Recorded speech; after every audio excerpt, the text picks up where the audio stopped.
اس پر سفیر کا انتخاب ہوا، سب نبی علیہ السلام کی نگاہ سب میں سے سیدنا عثمان پر پڑی کہ میرا عثمان ایسا ہے کہ مکے میں اس کی بڑی عزت ہے، بڑی حیا ہے، بڑی شرافت ہے، اس کا خاندان بھی بڑا مضبوط ہے اور اس کی بات سنی جائے گی، چنانچہ ان کو بھیجا جائے۔ سیدنا عثمان کو بھیجا گیا اور واقعتاً جب یہ 10 کلومیٹر کا سفر تھا، ایسے ہی تھوڑی دیر میں ہو گیا، تو جب سے وہاں پہنچے انہوں نے بڑا پراتفاق استقبال کیا، خاندان والے بھی آ گئے اور مکے والے بھی آ گئے، کہنے لگے باقی باتیں بعد میں، آؤ ہمارے ساتھ چلو۔ کئی سال گزر گئے تھے، 6 سال گزر گئے، مکہ مکرمہ میں حرم شریف کو دیکھا ہی نہیں تھا، خانہ کعبہ کا دیدار ہی نہیں کیا تھا، لے گئے سیدھا خانہ کعبہ میں لے گئے، کہنے لگے عثمان نگاہیں اٹھاؤ، اللہ کے گھر کو دیکھو، اپنی آنکھوں کو تر بتر کرو، ٹھنڈا کرو۔ سیدنا عثمان کی نگاہیں ٹھنڈی نیچے ہو گئیں اور آپ نے فرمایا کہ ابھی نہیں، میرا آقا میرے ساتھ ہوگا، میرا قائد میرے ساتھ ہوگا تو پھر میں کعبے کو محبت سے دیکھوں۔ کعبے کو دیکھنا عبادت ہے، شرط یہ ہے رضائے مصطفیٰ بھی تو ہو۔ رضائے مصطفیٰ کے بغیر طواف کرنا بھی عبادت نہیں ہے، مسئلہ سمجھے۔ رضائے مصطفیٰ کے بغیر ملتزم سے چمٹنا بھی ثواب نہیں ہے، رضائے مصطفیٰ کے بغیر صفا مروہ کرنا بھی ثواب کا کام نہیں ہے۔ پہلے ان کی رضا دیکھو، وہ کیا چاہتے ہیں، بس پھر دین بنتا ہے۔ ہم تو رسموں میں ثواب سمجھ رہے، پتہ ہے فلانی چیز کا ثبوت نہیں کرنا، نہیں یار اللہ تعالیٰ مالک ہے قبول کر لے گا۔ یار رضا تو دیکھو کہ گنبد خضرا والے کی مور لگی ہوئی ہے اس عمل پر کہ نہیں؟ انہوں نے یہ کام کبھی کیا؟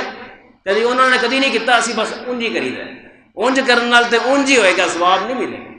اس لیے زندگی میں کبھی کبھی کسی مفتی صاحب کے پاس جایا کریں کہ جی سانو دسو کیڑا کام دین ہے تے کیڑا کام رسم۔ جیڑا رسم ہے نا کم از کم اسی انہوں دین تے نہ سمجھے، کیونکہ جو رسم ہوتی ہے نا اس میں ثواب کا چکر نہیں ہوتا، وہ آپ ثواب ملے گا دین پر، رسم پر ثواب نہیں ملتا۔ لیکن عثمان غنی رضی اللہ عنہ کو بڑا اصرار ہوا، انہوں نے انکار کر دیا کہ میں عمرہ نہیں کروں گا۔ غصہ آ گیا، کہنے لگے اچھا وڈا عاشق مصطفیٰ صلی اللہ علیہ وسلم وہ عاشق بننا ہے، چلو بھائی انہوں قید کرو۔ غصے میں آ گئے، قید کر دیا، ایک افواہ اڑا دی عثمان کو ہم نے قتل کر دیا۔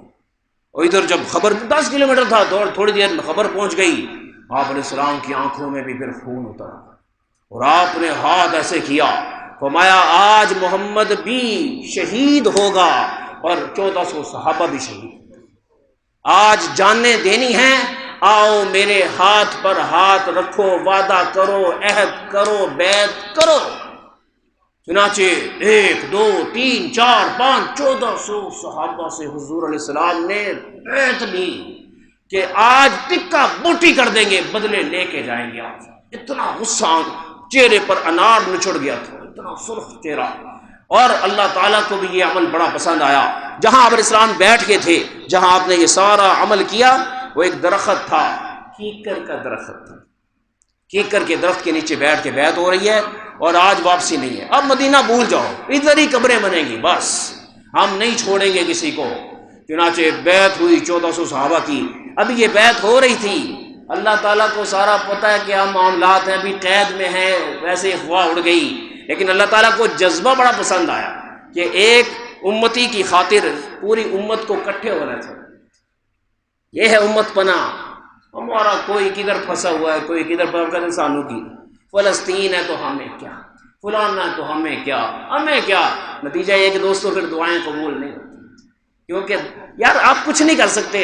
مصلے پر تہجد میں مصلہ تو گیلا کر سکتے ہیں کہ یا اللہ میں گواہ بنانا میں نال، ساڈے وڈے جدو حکم دین اسی تیار، اسی پیچھے رہن والے نہیں گئے، لیکن نہیں جذبہ بھی سرد پڑ گیا۔ اسی مسئلہ پوچھنے پیپسی پینی جائز ہے، کوکو کولا پینا جائز، ہم انہیں چکروں میں پھنسے ہوئے، اس سے آگے جانے والے ہی نہیں ہیں۔ چنانچہ قرآن اترا، ان الذین یبایعونک انما یبایعون اللہ،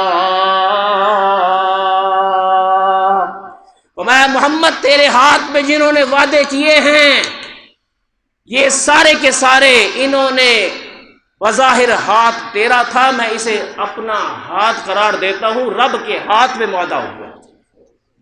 اور پھر ید اللہ فوق ایدیہم، فرمایا نیچے تیرا ہاتھ، اوپر 1400 صحابہ کا ہاتھ، سب سے اوپر میں رب اپنی رحمت کا ہاتھ رکھ رہا ہوں۔